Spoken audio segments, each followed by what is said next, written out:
should there be No. a co-rookie of the year? Because Angel Reese is, of course, doing historical things with her double-doubles as a rookie, and Caitlin Clark already has set a million records and looks completely unstoppable, especially when it comes to dishing. And it feels like we are both on the same page here. Not a shot. No, they're not equal. There's a buzz about Angel Reese and her ongoing double-double streak. Just yesterday, the WNBA shared a record that Reese has now surpassed. And let's just say the fans had quite the reaction. Okay. It's not rookies of the year. It is the rookie who has had the biggest impact on their team, and it's unequivocally, and the odds are saying that it's even distancing itself even further, that it's Caitlin Clark. She is leading in all of the statistical categories as a rookie, minus rebounds. Obviously, Angel Reese is averaging a double-double, but the impact on the team, we are talking again at nauseum about Caitlin Clark leading as a rookie the Fever to the playoffs for the first time since 2016. They are ahead of the Chicago Sky. So I think, to me, if this is even breaching a conversation of splitting this, it might as well be, hey, you're a rookie, here's an award. You're also a rookie, here's just an award for being a rookie. I mentioned the other night that it seemed many fans weren't really tuned in, or maybe it had been a while since the Sky faced the Fever, leading them to forget how incredible Caitlin Clark is. She really showed her skills as they dominated the Chicago Sky. However, just yesterday, the Sky faced a strong Minnesota Lynx team and lost. One thing Caitlin Clark does maybe better than anybody in sports right now, makes it about others, makes it about team. Think about it. When's the last time you didn't see Caitlin Clark talking about a teammate? When's the last time you saw Caitlin Clark talking about herself or any of the accomplishments that she has had? Let me give you the answer to that. Never! Never! You never hear that. Now, that's why their team has gotten good.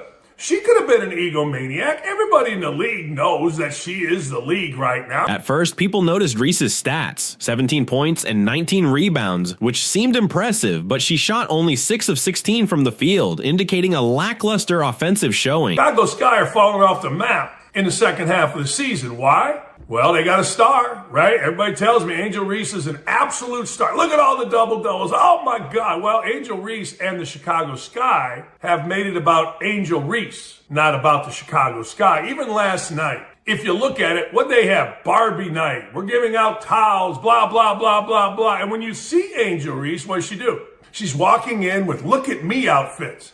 It's about me. When you see Caitlin Clark, what do you see? It's about we. Last night, former WNBA legend Lisa Leslie made a bold statement suggesting that the Rookie of the Year award should be shared between Caitlin Clark and Angel Reese. This was one of the most puzzling comments, especially considering the events of the past 8 weeks. Angel Reese is coming off. Hey, look, won the national championship 1 year, got to the Final Four. The next really successful career, but like most that come in the WNBA, nobody cared. So Angel Reese is coming in, and she's swimming upstream 2 ways. 1, her team's not very good.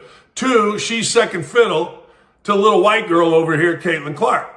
And that pisses her off. That pisses the whole thing off. It's clear that one player stands out above the rest, and I just don't understand it. Leslie even claimed that Camila Cardoso outperformed Reese, which seems off base. Bleacher Report also highlighted a new WNBA record for rebounds, but let's be clear, this is a league record, not just a rookie one. Saw in the second half of the season, and the second half of this game, the team that was more together. The team that was more together was clearly the Indiana Fever, and the Indiana Fever routed the Chicago Sky. While Reese's numbers are notable, many of those rebounds came from her own missed shots, and fans are not oblivious to that fact. Talking about sort of what has been an undercurrent this whole entire year and calling out people for their perceived hate on Caitlin Clark.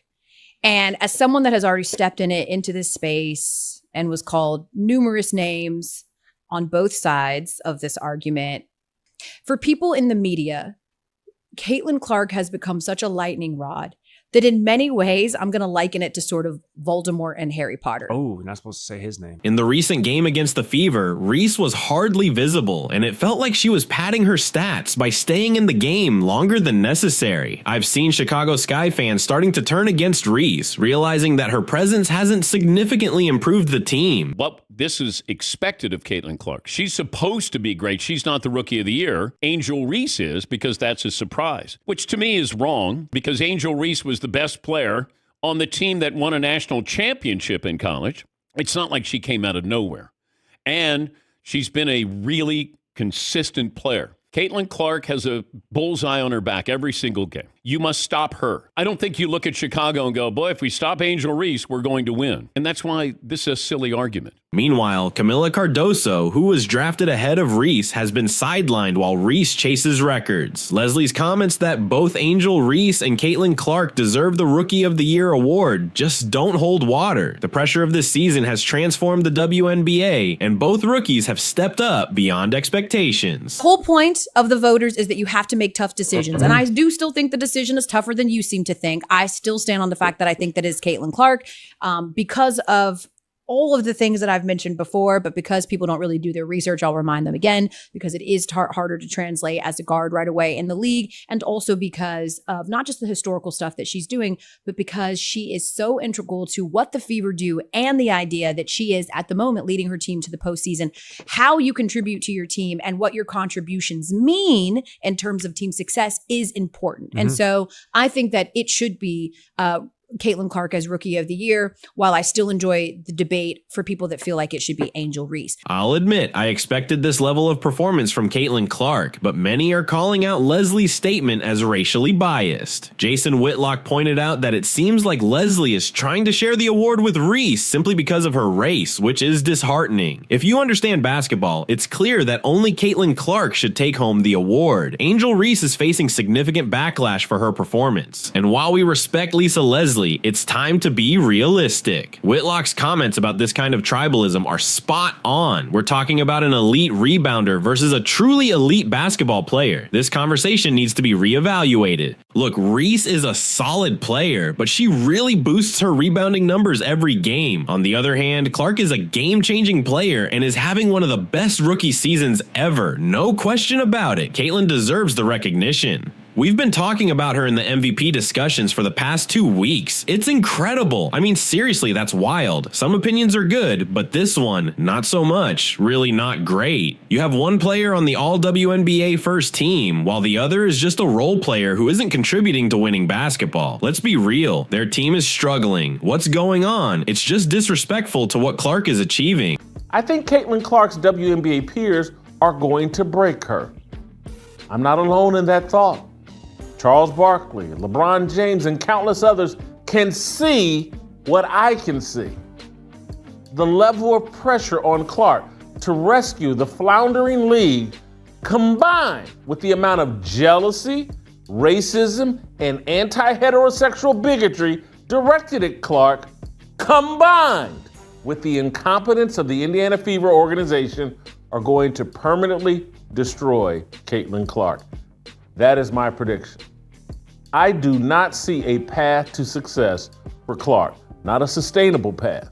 This isn't some consolation prize. May the best rookie win. I lost a lot of respect for Leslie today. Clark outperforms Reese in every statistical category except for rebounding. She leads the entire WNBA in points scored and assists by a significant margin. Meanwhile, Reese has the worst shooting percentage in the league from 6 feet out. Those are the facts. It's not a good look. This isn't a consolation award. Clark and Reese are on completely different levels. There's no comparison here, so let's be honest. It's a really poor take. A talented character actor versus a generational talent who's dominating the league and making former legends look foolish out of jealousy. It's a bad take. Comparing Angel to Rodman and Jordan, that's just not right. It's a terrible look for those making these comparisons. Nancy Lieberman is calling for an end to the negativity aimed at Caitlin Clark. The basketball icon and commentator was on the mic for the Indiana Fever and Dallas Wings game, and she had some strong thoughts for those criticizing Clark. When I walked in before the game, there were hundreds of fans lined up, she began. What Caitlin Clark has done for the game is generational, and as a baller to a baller, I just want to say thank you to you for lifting our game up, you and so many great players. You are going to make all these women multimillionaires one day, she added, like Tiger did, like Michael Jordan did. We shouldn't hate on her. We should celebrate her, not tolerate her. At this point, it seems likely that Clark will be this year's WNBA Rookie of the Year, even if she downplayed its importance before the game. WNBA, I'm talking players, coaches, and refs. They're all a bunch of Caitlin Clark haters. They're all a bunch of jealous haters. Yep. They are just working themselves up about Caitlin Clark just to hate on her. Skylar Diggins is bumping her. Their girls are complaining on the bench, referees are getting into it now. They're all a bunch of haters. NBA star LeBron James also joined the conversation on social media after Clark's impressive game against the Sky, tweeting "Hi haters" in reference to his earlier defense of Clark against supposed haters in the sports community. Caitlin Clark: "Hi haters, there hasn't been much solid evidence of a significant backlash against Clark as she entered the WNBA. To say this, and then I want to be done with this whole conversation. So for people to come at me and say that I made those comments because I'm a racist, first of all, black people can't be racist. Respectfully, Cheryl Swoops, you have any idea how that makes you look? You have any idea how that serves to stain any kind of critique of Caitlin Clark, because that gives fodder to those who believe she's being hated on and ostracized to some degree. And her popularity has only grown as the season progressed and her performance improved. Seriously, God, and this celebration of this single season rebounding award, crushed. The league is getting crushed for continuing to drum this up. Got it done, missing so many shots and getting your own rebounds. The WNBA in its entirety is really cooking right now, and it continues to grow, and there is a lot of appropriate attention on Caitlin Clark and the Indiana Fever, and we found out that the Fever Storm game from over the weekend drew 2.2 million viewers, which is massive. The WNBA has 18 games this season where they've had more than 1 million viewers average, and 16 of those 18 have featured Caitlin Clark. So you cannot deny the connectivity of Caitlin Clark playing basketball. It's actually embarrassing. Getting your own offensive rebounds from missed layups isn't impressive. Caitlin Clark is setting the record for the greatest rookie of the year ever. The Chicago Sky lead the league in missed shots. Plenty of rebounds to go around. Yeah, they're leading the league in missed shots because of Angel Reese. I contend that she's actually potentially making her team a lot worse. I mean, it is what it is. I don't know. It's crazy, but Lisa Leslie is getting destroyed, getting dragged. Caitlin Clark is taking over this league. And every passing game that she does something awesome, it makes the decision to leave her off the Olympic team that much stupider. I've got to, I was over the weekend seeing the return of the W, seeing how great she is still. She's already set the rookie assist record. She's better. Like the month off that the Team USA gave her, when she was, and by the way, I was thinking that as they were in danger in the gold medal game, how would they have handled that? Arianda Jacob, a well-known influencer and marketer, was a guest on Jason Whitlock's podcast, Fearless. During the conversation, she drew a comparison between Caitlin Clark, the rising star of women's basketball, and the pop sensation Taylor Swift. Jacob expressed her reluctance to cross paths with Clark, fearing the wrath of her dedicated fan base, affectionately known as Clarksies. In her own words, Jacob stated, "Caitlin Clark is the Taylor Swift of women's sport. We do not mess with Taylor Swift. We do not mess with Caitlin Clark because the Swifties will come for you. The Clarksies, or whatever you want to call them, will come for you." Was ever going on in the league. I think it was just a new environment for her, and now she's figured it out, and that's what Caitlin. No, it's not about Caitlin. But I feel like she's playing, but I don't think the way people are playing her has changed. I think she has gotten better as the season went on. Well, she was supposed to get better. No, I'm just talking about even though that Because hit. you haven't even heard anybody talking about the over physicality and stuff anymore because she's giving that shit back now. She's figured it out. Yeah, but even like this, she gets hit and she walks. She don't make it a big deal because she's used to it now. But they're still gonna point it. Right. First, we found out Coach Cheryl Reeve, who, let's be real, ain't our favorite on this channel, straight up rejected Angel at the draft. She was like, "Nah, girl, we ain't drafting you." Now, I don't know if that was such a genius move, considering the lack of results from the players she did pick. But hey, she gave Angel the Dikembe Mutombo finger wag, no doubt about it. And now, the other person who's turned Angel down is none other than Caitlin Clark. Man, if someone could just help her figure out how to perform offensively, man, she's going to be a real impact player in the WNBA. Instead, because she compares herself to Caitlin Clark, actually, we're sitting there going man, this woman can barely shoot a layup. Caitlin's been on a tear lately. She just schooled the Seattle Storm the other day. The Fever, Kelsey Mitchell, Lexi Hull. She's been cooking them all. And, before last night's game against the Phoenix Mercury, I think in her previous 5 games, she had shot 29% from the field. And unfortunately, I've watched these games because I'm now watching Angel Reese as well. And she can't make all of her shots. are within 2, 3, 4 feet, and she can't make 29% of them. Here's why I'll give Angel Reese credit, and this is why I'm saying she would be getting celebrated had she not attached herself to Caitlin Clark. And now, the big news is she's gone and signed French Olympic star Gabby Williams, who's making her return to the WNBA. Defensively, Gabby's the real deal, y'all. The Fever could have used her for sure, but get this. Just a few days ago, Angel tried to recruit Gabby to join her, and it's blown up in her face big time. So now that the gold medal game is done, Angel hit up Gabby and was like, hey girl, wanna run it back with the Chicago Sky? If Angel Reese were disconnected from Caitlin Clark and we just evaluated Angel Reese off of her performance without comparing it to Caitlin Clark, without having this ridiculous Rookie of the Year conversation, we'd all be sitting here saying like, man, what a great rebounder, energy, defensive player Angel Reese is. And Gabby was like, nah, sis, let's just team up somewhere else. They did me dirty. And there we have it. Angel getting rejected, left and right. She's smart and she's a survivor.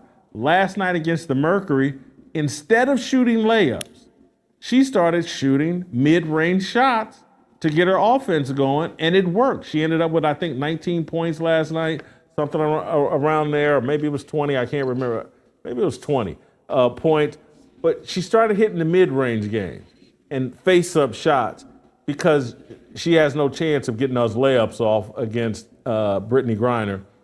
But Angel Reese has such an awkward left-handed shot. She shoots it from her shoulder. She doesn't shoot it at eye level. Tough break. Gabby Williams has just joined the Seattle Storm, but here's the interesting part. They actually acquired her through a trade with the LA Sparks back in 2022. You said that Gabby Williams was the most complete player in basketball. Do you still believe that? I do, men and women.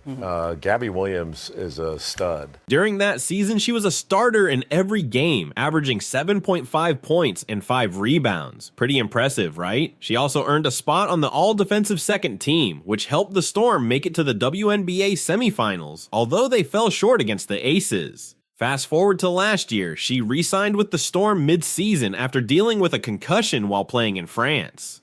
Before suffering a stress fracture, which are never easy, she played 10 games, averaging 8.4 points and 3.8 rebounds. With the Olympics taking place in France this year, Williams chose to sit out the beginning of the WNBA season to train with the French national team. She came very close to leading them to a gold medal. That game-tying shot at the end would have counted if her foot hadn't been on the line. Still, she had an outstanding performance, leading France with 152 points and averaging 5.8 assists, including a team high of 19 assists. They were just shy of breaking Team USA's 60-game Olympic winning streak. Angel Reese isn't heading to the Sky after all. She's actually making her return to the WNBA to join the playoff chase. It's wild, right? That's why her stuff gets swatted and when she heaves it at the basket. But her biggest problem is the Caitlin Clark comparison. She's being destroyed by chasing the Rookie of the Year thing, which she has no chance. So she wants to be a dynamic offensive player, and she's just not right now. She's a great rebounder, great energy, very good player. But comparing herself and attaching herself to Caitlin Clark is actually destroying Angel Reese.